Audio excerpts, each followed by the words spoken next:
We give you thanks, O Lord, Jesus Christ, because of your mercy and your guidance and your time that you give to us together here as a family.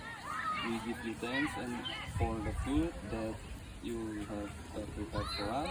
Please bless this food so that it becomes strength and help for us through Christ our Lord.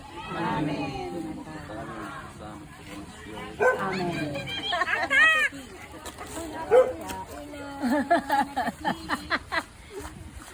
Ano na nga yan? Ay, iyaw ko siya. Ayaw kong alis. Dito na ako. Kumain ka na ako.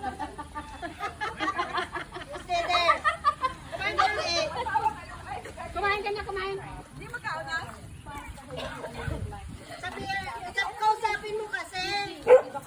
This is the...